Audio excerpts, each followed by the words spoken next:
Hi everyone, I'm Neha and you're watching the Valley of Flowers Trek series. In this video, I'm going to tell you how to reach Valley of Flowers. The trek starts from a point called Govind Ghat. To get to Govind Ghat, you'll have to first head to Rishikesh.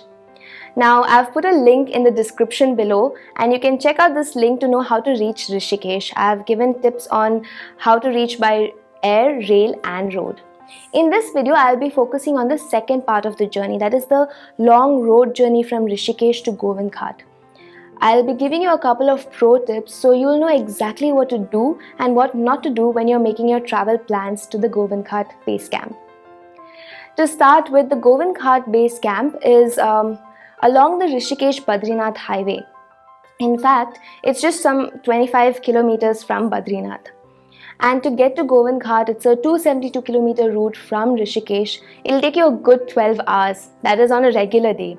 And not accounting for that extra buffer time of maybe 1 hour in case there's a roadblock because of a landslide or a tire puncture. So I have two very big pro tips for you here. One, get to Rishikesh as soon as possible and stay there overnight. A lot of trekkers tend to take the overnight train and then head off directly to Govind Ghat early morning when they reach. I would ask you not to do that. I'll tell you why. Having that overnight stay at Rishikesh will actually give you that good night's sleep that will help you immensely when you eventually get onto the trek. So come to Rishikesh, stay the night and then leave next morning. My second pro tip is that leave Rishikesh as early as possible. I would say 5 a.m., probably earlier if you can. Now the reason I say this is you have a long mountainous journey ahead of you and you have to beat the traffic. The sooner you reach the base camp, the more time you'll get to rest before your trek.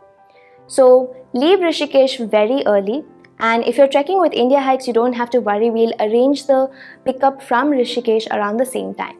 Now if you're trekking on your own, you have two options. You can either hire a cab or you can take the public transport. I would say if you're a group of 5 to 6 people, take the cab. It'll cost you 6,000 rupees to Govind Ghat. If you're just trekking on your own and you're traveling by yourself or maybe with 1 or 2 other people, then take the public transport. It's cheap, reliable and convenient. Now if you're taking the public transport, you have two very good options. One is a 4 a.m. bus that leaves the Rishikesh bus stand and heads to Badrinath. Second is a 4:30 bus that goes to Pandukeshwar, again from the Rishikesh bus stand. Now you needn't worry about reaching the Rishikesh bus stand at such an odd hour. You can get Vikrams, that's what they call autos, even at odd hours. So reach the Rishikesh bus stand, catch either the 4 a.m. or the 4:30 bus. These are direct buses. Like I said, Govind Ghat is just 25 kilometers from Badrinath, so this is en route. In case you miss these buses, you also have a backup option. There are buses that go very frequently to Joshimath.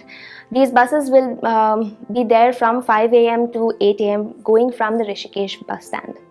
So catch a bus to Joshimath. That way you will be staying at Joshimath overnight and then catching a share cab next morning. It'll cost you about 50 rupees and you'll reach Govind Ghat. It's just 20 kilometers away.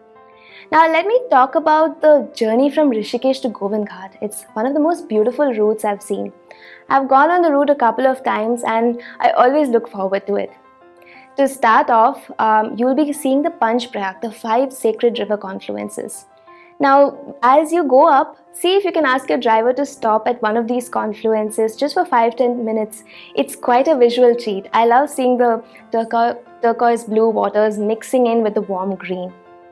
So make sure you're able to see these confluences, and if you can get your driver to stop, do that. A big pro tip for you here. The most interesting and exciting part of the journey is on the left side. So when you get onto your bus or your taxi, see if you can get a seat on the left side of the vehicle. That's where you get the best views.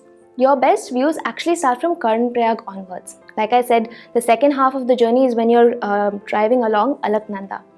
And that is when things get really interesting because civilization thins down and the mountains grow taller. On a clear day, you'll be even able to see snow-clad peaks. So make sure that you don't nap during this time. If you're someone like me who tends to nap before you reach Karnaprayag, because after that, the views are not to be missed.